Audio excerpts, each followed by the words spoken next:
নমস্কার বন্ধুরা, আজ আমি আপনাদের একটি জাতকের গল্প পড়ে শোনাবো। গল্পটির নাম আম্রচোর জাতক। পুরাকালে বারাণসীর রাজা ব্রহ্মদত্তের সময় বোধিসত্ত্ব দেবলোকে শক্রপদ লাভ করেছিলেন।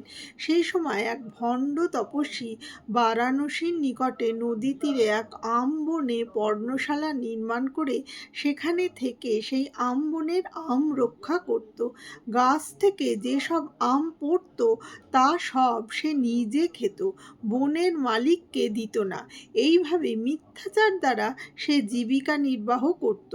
এই সময় শক্র একদিন ভাবলেন, মনুষ্যলোকে কে মাতা পিতা ও গুরুজনদের ভক্তি শ্রদ্ধা করে, কে দান করে ও শীল ধর্ম রক্ষা করে, কে সন্ন্যাস গ্রহণ করে শ্রমণ ধর্ম পালন করে, আর কেই বা প্রবজ্জা গ্রহণ করে অনাচারে রত আছে, তা আমাকে দেখতে হবে।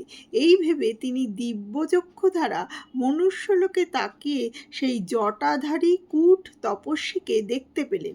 তিনি বুঝলেন ওই ভণ্ড তপস্বী আম্রবন রক্ষা করে জীবিকা নির্বাহ করে, শ্রমণ ধর্ম পালন করে না।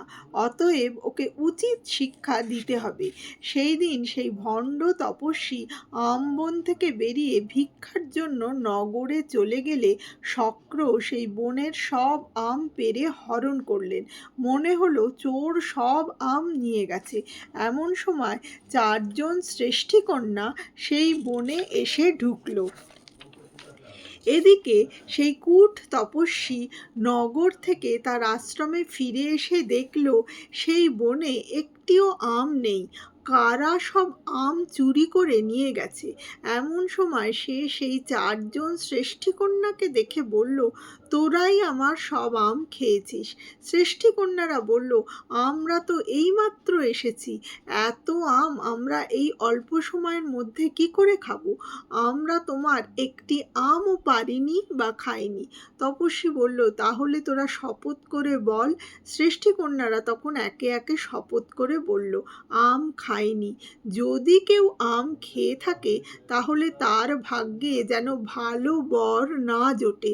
এরপর তপস্বী বলল, তোমরা ভালো শপথ করেছ, তাহলে সম্ভবত অন্য কেউ আম চুরি করে নিয়ে গেছে। তোমরা এখন যেতে পারো। তপস্বী শ্রেষ্ঠীকন্যাদের বিদায় দিলে দেবরাজ শক্র এক ভীষণ মূর্তি ধারণ করে সেই কূট তপস্বীকে ভয় দেখালেন। সে তাতে এমন ভয় পেয়ে গেল যে সে সেই আমবন ছেড়ে চিরদিনের মতো পালিয়ে গেল।